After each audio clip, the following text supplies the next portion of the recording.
Hey everyone. Lately I've been reading a lot about Abraham, and my D group's been walking through the book of Genesis.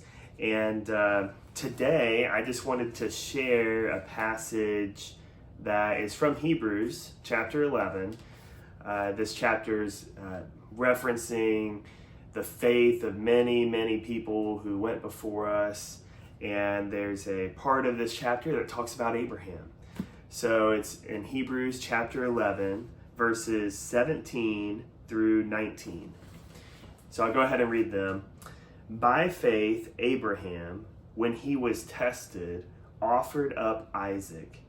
And he who had received the promises was in the act of offering up his only son, of whom it was said, through Isaac your offspring be named. He considered that God was even able to raise him from the dead, from which, figuratively speaking, he did receive him back.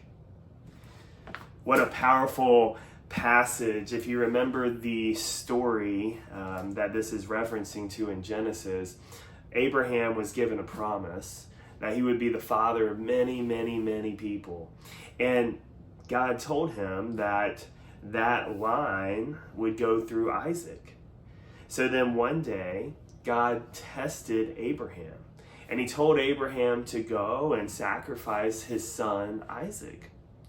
Now, there were times in Abraham's life when, even though God promised him something, he was fearful, and he doubted the promises of God. But in this passage, we see the opposite. We see that Abraham had a faith that God was going to fulfill his promises. And as we see here in this passage in Hebrews, Abraham even believed that if Isaac were to die, that God would raise him back again because he trusted God's promise. What amazing faith that is. That encourages me. God's made promises to us in Scripture, and he's spoken promises to us.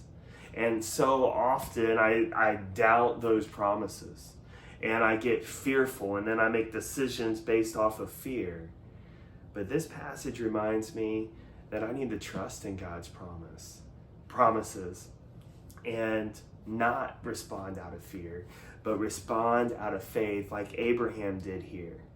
So I hope this passage encourages you to dive into Scripture and hear what God has for you today, and also respond to God's promises with faith.